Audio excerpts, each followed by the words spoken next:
ఓం నమో వెంకటేశాయ, జై చిన్నమస్త. హాయ్ అండి, welcome to my YouTube channel కర్మ విపర్యాస.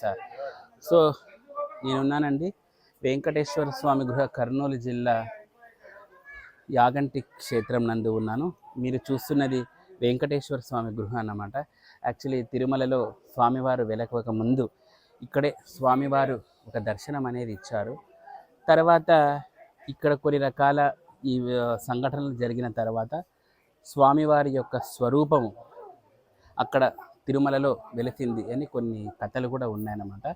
ఇక్కడ మనం పరిశీలన చేస్తే ఈ యాగంటి గుహలో స్వామివారు ఎలా ఉంటారో అక్కడ తిరుమలలో కూడా స్వామివారు అదే విధంగా ఉంటారు. కానీ ఇక్కడ కొంచెము స్వామివారి యొక్క సైజ్ అనేది చాలా చిన్నగా ఉంటుంది. స్వామివారి యొక్క మూర్తి అదే మనం తిరుమలలో చూస్తే చాలా పెద్దగా ఉంటారు. కానీ యాజ్ ఇట్ ఈస్గా ఎలా ఉంటారో అలాగే ఉంటారని ఇక్కడ ప్రతీతి అనమాట. సరే, మనము ఈ యాగంటి క్షేత్రంలో ఇప్పుడు ఈ గుహలో ఉన్నాము. ఇక్కడ రాహుకేతువులు, తర్వాత నవగ్రహాలు, రాహుకేతువులు అయితే ఏమి, నవగ్రహాలు, వీటికి సంబంధించిన ఒక్క పరిహారాలు కానీ లేదా ఆ గుడి కూడా మనకు ఈ క్షేత్రంలో కనిపించదండి. కానీ ఇటువంటి చోట మనము మన ఈరోజు నేను కేతుమాయ ఎలా ఉంటుంది అనే విషయం గురించి చెప్తానన్నమాట. సో కేతుగ్రహం అంటే ఏంటి? మనకు ఏది చెప్పకుండా చేయడం అన్నమాట. ఇప్పుడు ఈవెన్ ఫర్ ఎగ్జాంపుల్ జ్యోతిష్యులు కూడా రాహుగ్రహానికి సంబంధించి అయితే ఏదో ఒకటి వాళ్ళు అంచనా వేయగలుగుతారు. కానీ అంచనా వేయలేని గ్రహం ఏదంటే కేతువు. ఎందుకంటే అక్కడ ఏది లేకుండా చేయడమే ఆయన లక్షణం. అలాగే కదండి, అంతేకాకుండా మనకు కేతుగ్రహం ఒక రకమైన మాయను కూడా క్రియేట్ చేస్తుంది. ఎలాంటి మాయ అంటే ఇప్పుడు చూడండి, కొంతమంది నోరు తెరిస్తే అపశకునాలు చెప్తూ ఉంటామంటారు. నోరు తెరిస్తే నువ్వు అది వాడు లేదో ఐరన్ లెగ్ అంటారు, లేదా నువ్వు అపశకునాలు చెప్తావు, అన్నీ స్టార్ట్ చేయడమే అపశకునాలతోటే స్టార్ట్ చేస్తాము అంటుంటారు. ఇదంతా ఏంటి అంటే this is the Ketu effect అనమాట. కేతు అనేవాడు కొన్నిసార్లు విఘ్నాలకు, కొన్నిసార్లే కాదు చాలాసార్లు విఘ్నాలకు కూడా ఆయన కారణమవుతాడు. అందుకే కేతుగ్రహానికి ఆధిపత్య దేవత గణపతిగా పెట్టారు. మరి కేతుమాయ ఎలా ఉంటుందంటే దొంగ స్వాములు, దొంగ సన్యాసులు, అంతేకాకుండా కొంతమంది చూసారా, ఇప్పుడు చాలామంది అంటే సాత్విక విధానంలో మనము గురువులుగా ఉంటూ చాలామంది జైలు పాలైన గురువులను కూడా మనం చూస్తూ ఉంటాం. వీళ్ళంతా కూడాను ఆ కేతుమాయ ఉన్న రోజులు ఇలా చెలమని అవ్వడం, వాళ్ళు దేవులుగా ప్రకటించుకోవడము.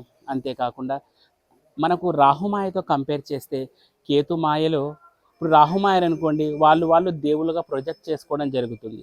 కేతువులో కూడా అలానే జరుగుతుంది. కానీ కేతు మాయలో వీళ్ళు ఎలా ఉంటుందంటే పూనకాలు, ఈ మధ్య మనం కొన్ని వీడియోలు చూస్తూ ఉంటాం, పూనకాలతో స్టార్ట్ అవ్వడము, నాకు పలానా రేణుక ఎల్లమ్మ వచ్చారు, లేదంటే పలానా దేవత వచ్చారు అని చెబుతూ ఉంటారు. ఇదంతా కూడాను కేతుమాయ అన్నమాట. అంటే ఇలాంటి పూనకాలతో వాళ్ళని నమ్మించడం అనేది ముఖ్యంగా ఈ కేతు ఎఫెక్ట్ అనేది మనకు చెబుతూ ఉంది. అంతేకాకుండా వీళ్ళు ఆ మాయ నడిచిన రోజులు బాగా వాళ్ళకి మంచిగా వర్కౌట్ అవుతుందండి. ఎప్పుడైతే ఆ మాయ అనేది ఎప్పుడైతే మాయ అనేది అంతమైపోతుందో అప్పుడు ఆటోమేటిక్గా ఆ పూనకాలు ఇవన్నీ ఆ డ్రామాలు అనేటివి నడవన్నమాట. సో కాబట్టి ఈ కేతుమాయ అనేది ఆ అప్లై అయిన రోజులు ఒక విధమైన మాయని క్రియేట్ చేసి లేనిది ఉన్నట్టు భ్రమింపజేసేసి వాళ్ళు దేవులుగా ప్రొజెక్ట్ చేసుకోవడము. రేణుకా ఎల్లమ్మ వస్తుంది, ఆ దేవత వస్తుంది, లక్ష్మీ నరసింహస్వామి వస్తున్నాడు, ఉగ్ర నరసింహుడు వస్తున్నాడు, ఇలాంటివంతా కూడాను ఒక ఫేక్ దందా క్రియేట్ చేయడము. తర్వాత ఆ యోగం అయిపోతుంది ఆ కేతు మాయ. ఎందుకంటే కేతు ఇచ్చిన రోజులు ఇచ్చి తర్వాత వెడన్గా సడన్గా షట్ ఆఫ్ చేసేసుకుంటాడు. అసలు ఆయన లక్షణమే ఏమి ఇవ్వకపోవడం. అలాంటివి ఎంతో కొంత ఫలితాలు ఇస్తున్నప్పుడు ఆ మాయను కూడా తను కట్ ఆఫ్ చేసుకున్నప్పుడు వీళ్ళు జైళ్ళకు వెళ్ళడం అనేది జరుగుతూ ఉంటుంది. కాబట్టి ఇలా మనము కేతు మాయని అంచనా వేయచ్చు అనమాట. సో కాబట్టి ఇదండి నేను అందించిన చిన్న ఇన్ఫర్మేషన్ కేతుగ్రహం గురించి. కాబట్టి ఈ వీడియో మీకు నచ్చినందని నేను అనుకుంటున్నాను.